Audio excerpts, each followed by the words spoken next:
Allahu Akbar, Allahu Akbar, Allahu Akbar. La ilaha illallah, wallahu akbar. Allahu akbar, walillahil hamd. Allahu akbar, Allahu akbar, Allahu akbar. Assalamualaikum warahmatullahi wabarakatuh. Innalhamdulillah nahmaduhu wa nasta'inuhu wa nastaghfiruh wa na'udzu billahi min sururi anfusina wa min sayyiati a'malina. May yahdihillahu fala mudilla lahu wa may yudlil fala hadiya lahu. Asyhadu an la ilaha illallah wahdahu la syarika lah wa asyhadu anna Muhammadan abduhu wa rasuluh. Ya ayyuhalladzina amanu taqullaha haqqa tuqatih wa la tamutunna illa wa antum muslimun. Amma ba'd, fa inna asdaqal hadithi kitabullah wa khairul hadi hadi Muhammadin sallallahu alaihi wasallam wa syarrul umuri muhdatsatuha wa kullu muhdatsatin bid'ah wa kullu bid'atin dhalalah. Kaum muslimin yang dirahmati oleh Allah Subhanahu wa taala, puji dan syukur hanya kepada Allah Subhanahu wa taala yang telah memberikan karunia dan nikmatnya kepada kita semua. Dialah yang menciptakan kita, dialah yang memberikan segala macam karunia dan nikmat kepada kita semua. Makanya wajar segala bentuk ibadah hanya kita serahkan kepada Allah Subhanahu wa taala. Kaum muslimin yang dirahmati oleh Allah Subhanahu wa taala, sebentar lagi insyaallah taala akan datang kepada kita hari yang berbahagia, yaitu hari raya kurban, di mana kaum muslimin disyariatkan pada waktu itu untuk berkurban. Oleh karena itu kaum muslimin yang dirahmati oleh Allah Subhanahu wa taala, Rasulullah sallallahu alaihi wasallam mengimbau kita semua agar kita berkurban untuk mendapatkan pahala di sisi Allah Subhanahu wa taala. Rasulullah sallallahu alaihi wasallam bersabda dalam hadis yang diriwayatkan oleh Imam Ibnu Majah, "Man kana lahu sa'atun wa lam yudhi fala yaqrabanna musallana." Barang siapa yang mempunyai kemampuan namun ia tidak mau berkurban, maka janganlah sekali-kali ia mendekat ke tempat salat kami. Di sini Rasulullah sallallahu alaihi wasallam memperingatkan kepada kita semua yang mampu, yang memiliki kelapangan rezeki, namun kita tidak mau berkurban, maka Rasulullah sallallahu alaihi wasallam mengatakan, la taqrabanna musallana. Janganlah kalian mendekat kepada tempat salat kami. Dari hadis ini para ulama menjelaskan bahwasanya wajibnya hukum berkurban bagi orang-orang yang mampu, karena Rasulullah sallallahu alaihi wasallam mengancam dan tidaklah ancaman kecuali pada ibadah yang wajib. Dan sebagian ulama lagi mengatakan hukumnya adalah sunnah muakkadah. Apapun itu kaum muslimin yang dirahmati oleh Allah Subhanahu wa taala, berkurban sangat dianjurkan di dalam agama kita.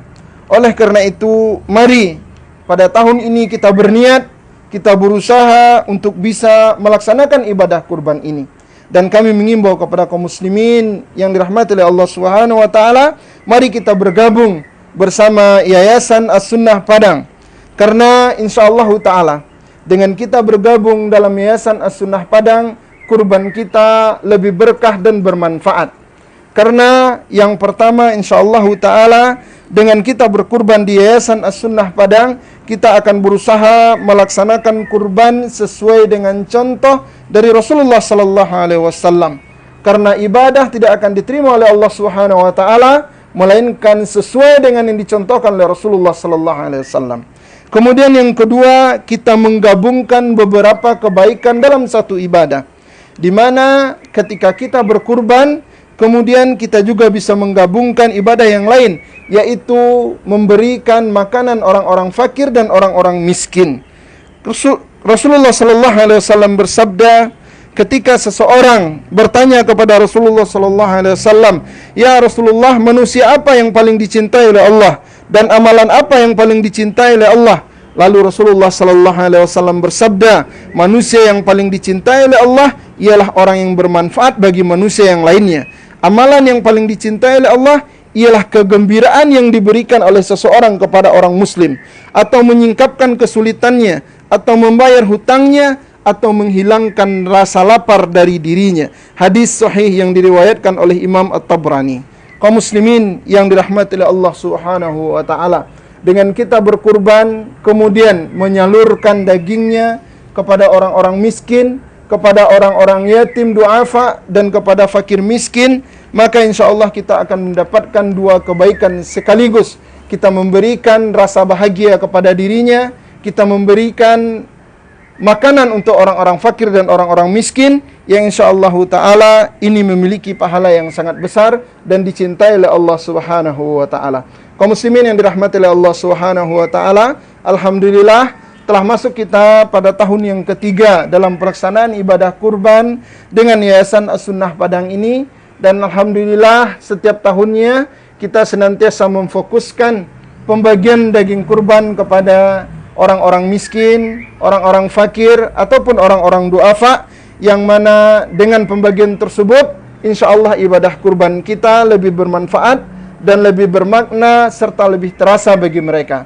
Kaum muslimin yang dirahmati oleh Allah Subhanahu wa taala, semoga Allah Subhanahu wa taala memberikan kelapangan bagi kita semua, memberikan kekuatan kepada kita semua, dan memberikan keimanan kepada kita semua, sehingga mudah-mudahan tahun ini kita bisa melaksanakan ibadah kurban bersama Yayasan As-Sunnah Padang. Mohon maaf atas segala kekurangan. Subhanakallahumma bihamdik, asyhadu an la ilaha illa anta astaghfiruka wa atubu ilaik.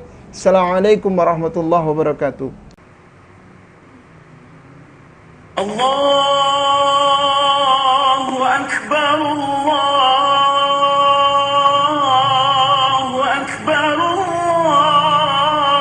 الله أكبر لا